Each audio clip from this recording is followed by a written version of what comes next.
The title isn't about effort, it's about control. The discipline window points to something smaller than ambition, but more powerful than motivation. It's not your whole day, not your entire life, just a window, a fixed slice of time, where excuses are not allowed to exist. The psychology is simple, but brutal. Freedom is not built through constant grind. It's built through controlled, repeated obedience to a decision. And most people fail, not because they lack discipline, but because they try to be disciplined all the time. That's where the story begins. At 32, Daniel wasn't lazy. That's what made it worse. He worked, paid bills, showed up when needed, answered calls, met expectations. From the outside, he looked stable. From the inside, he felt like he was slowly dissolving. There was always this quiet thought at the back of his mind. I could be more. Not richer, not famous, just sharper. More in control, more intentional. But every time he tried to change, he went too big. He'd wake up early for 3 days straight, then crash. He'd plan a full routine, gym, reading, work upgrade, skill building.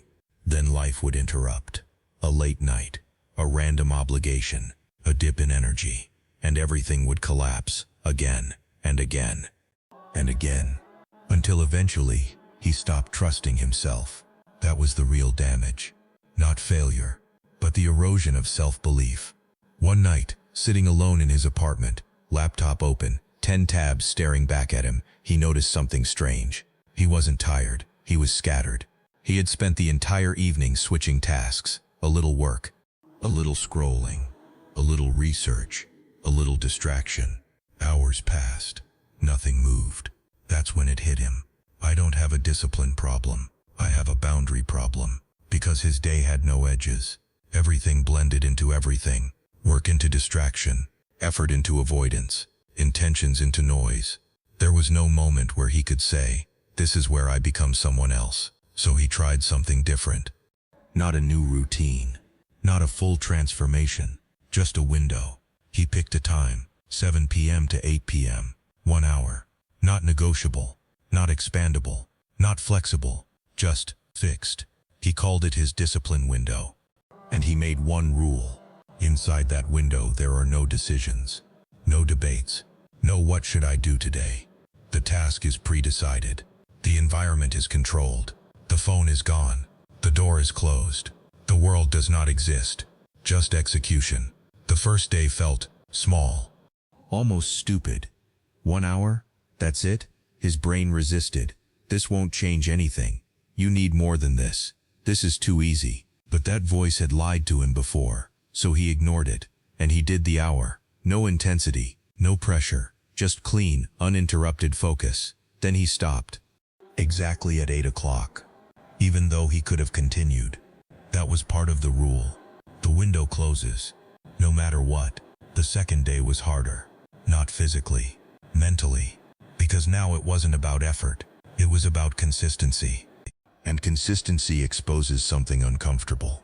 Your lack of control over your own impulses. At 7 p.m. he didn't feel like starting.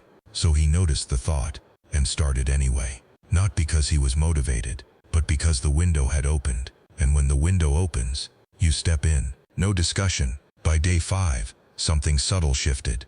He stopped negotiating. Not just during the hour, but before it. His mind knew, this is happening. No matter what kind of day he had, no matter how he felt, no matter what came up, the window didn't care. And that's what made it powerful. It removed emotion from the equation. But here's where most people would misunderstand. The power wasn't in the hour itself. It was in what the hour represented. It was the only time in his day where he had absolute authority over himself. No distractions, no external demands, no internal bargaining, just alignment, thought, action, execution, together. 3 weeks in, he noticed something unexpected. He was changing outside the window. Not dramatically, but subtly. He scrolled less, delayed distractions more easily, finished tasks faster. Why? Because he had built evidence. Proof that he could control his attention. Proof that he could follow through. Proof that he wasn't as scattered as he thought. And once your brain sees that once, it starts to believe it everywhere. Then came the setback. It always does. One evening something urgent came up. A family obligation. 7 p.m. passed. He missed the window. For the first time. And immediately, the old voice returned. See? You can't sustain this. This was temporary. You're back to who you were. That's the moment where most people collapse. Not because they missed one day, but because they attach identity to the miss. I failed, so I am a failure. But Daniel paused and did something different. He didn't try to compensate, didn't extend the next day, didn't punish himself. He just returned. Next day, 7 p.m. Window opens. He steps in, like nothing happened. That's when it clicked. Discipline isn't about perfection. It's about return speed. How quickly you come back, without drama, without identity damage, without emotional weight, just back to the window. Months passed. The hour remained, unmoved, untouched, protected, and slowly, his life began to reshape around it. Not through force, but through consistency. Because when you control 1 hour, you start influencing the other 23. And here's the truth most people never realize. Freedom doesn't come from doing whatever you want. It comes from knowing you can do what you said you would, at least for 1 hour a day. Because if you can't control 60 minutes, you can't control your life. But if you can, everything changes. But Daniel didn't realize something yet. The hour was working, but not for the reason he thought. At first he believed the discipline window was about productivity, getting more done, learning faster, improving his life piece by piece. But around week 6, something uncomfortable surfaced. He wasn't avoiding work anymore. He was avoiding difficulty. Inside the window, he had been choosing tasks that felt productive, but safe. Organizing notes, watching tutorials, planning strategies, things that gave the illusion of progress, but didn't demand transformation. And that's when the mirror hit him again. You're disciplined, but still hiding. This is where most systems break. Because discipline without direction becomes controlled procrastination. You show up, you do the hour, but you never confront the thing that actually moves your life. So Daniel made a second rule. Not about time, about target.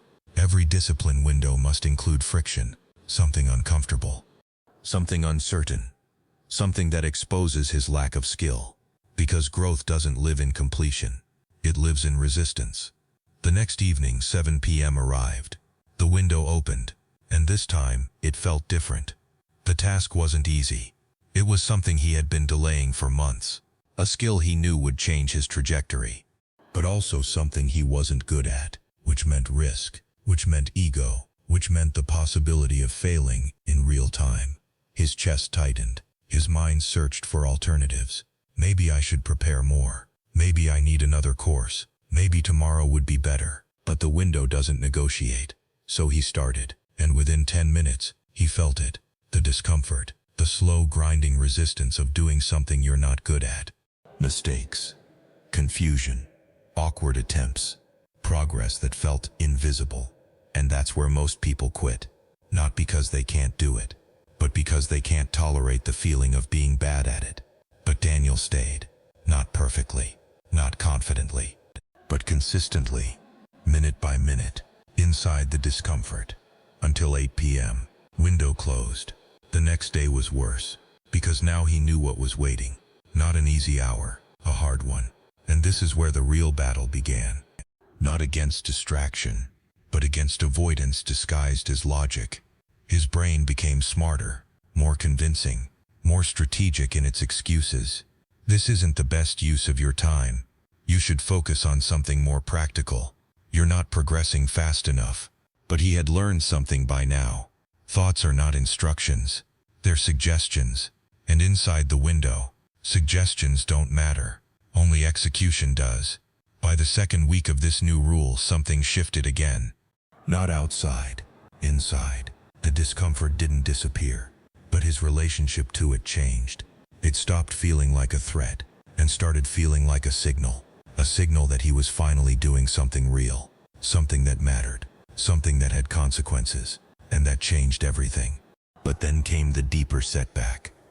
Not a missed day, not a broken streak, something more subtle. One evening halfway through the window, he quit early. Not physically. He was still sitting there, still working. But mentally, he checked out. He switched to something easier, told himself it still counted. Technically, the hour was complete, but something felt off. Because deep down he knew, he didn't honor the window. He protected his comfort. That night he couldn't ignore it. Because this wasn't about time anymore. It was about integrity. And integrity doesn't measure what you did. It measures what you avoided. So he made the third shift. The final rule. Inside the discipline window, you do the hardest meaningful thing first. Not later. Not after warming up. Not after checking something small. Immediately. Because hesitation is where escape begins. The next day, 7 p.m. No easing in. No preparation ritual. He sat down and started with the hardest part. And it hit him instantly. Resistance. Doubt. The urge to delay. But he stayed. And something unexpected happened. The discomfort peaked, then softened. Not because the task became easy, but because he stopped fighting the feeling. He just moved through it. That's when he understood something most people never do. Discipline is not about forcing yourself. It's about removing the space where you can escape yourself. The window does that. It traps you in the best way possible. Inside a controlled environment, where your only option is to face what matters. Weeks passed. The pattern held. 1 hour. Hard thing first. No negotiation. Return quickly if broken. And the results? They were slow, almost invisible, but undeniable. His skill improved. His focus deepened. His confidence became quieter. Less dependent on outcomes. More rooted in proof. Because every day he showed himself something simple. I can do hard things even when I don't feel like it. And that sentence changes a person. Because once you believe that, you stop waiting for motivation. You stop depending on mood. You stop negotiating with your own potential. But there's one more layer. One most people never reach. Because it requires brutal honesty. The discipline window doesn't just build you. It reveals you. Your patterns. Your avoidance. Your excuses. Your limits. It shows you exactly who you are. When no one is watching. And if you stay long enough, it gives you something rare. Control. Not over the world. Not over circumstances. But over yourself. And that's where freedom actually begins. By month 3, Daniel's life didn't look dramatically different. No sudden success. No external validation. No one congratulating him. And that's exactly why it worked. Because what was changing couldn't be seen. It was structural, quiet, internal, and permanent. He no longer asked, "Do I feel like it?" That question had disappeared. Not because he became stronger, but because the system removed the need for it. The window opened. He stepped in. That was it. No emotion required. But something else had changed. His identity had started to shift. Not in a loud, motivational way. In a quiet, undeniable one. He no longer saw himself as someone trying to be disciplined.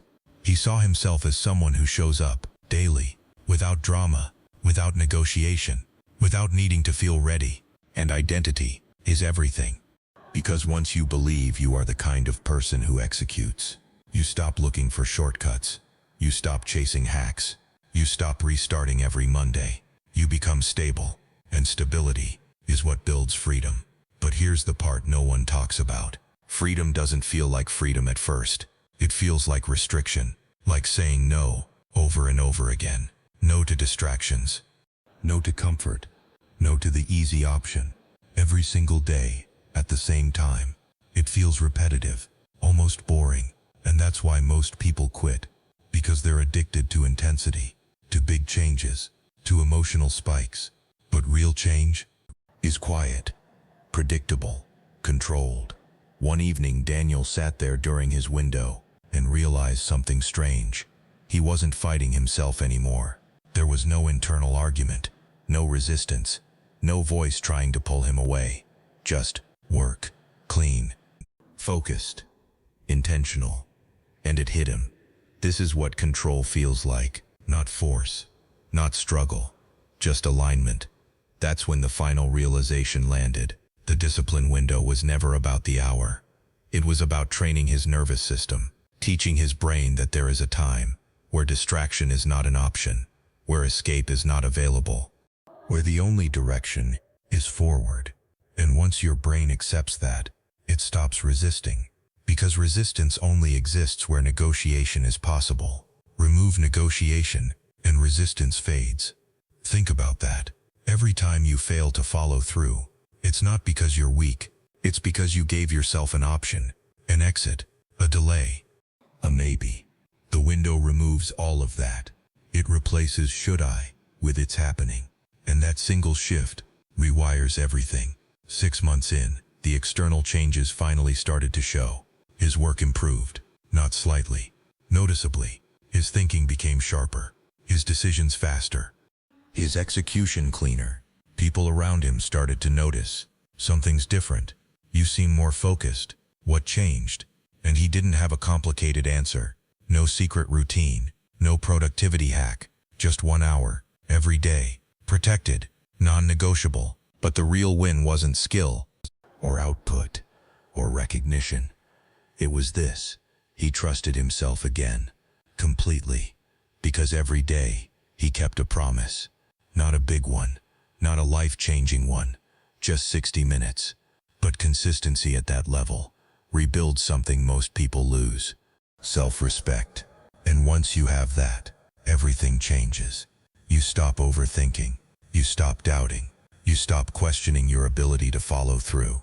Because you have proof, daily proof, that you are someone who does what they said they would do. Now here's the part most people won't accept. You don't need more time. You don't need more motivation.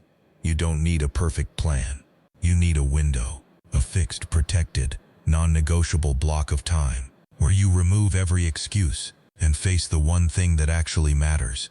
Not all day, not your entire life, just 1 hour. Because 1 hour is small enough to start, but powerful enough to transform you.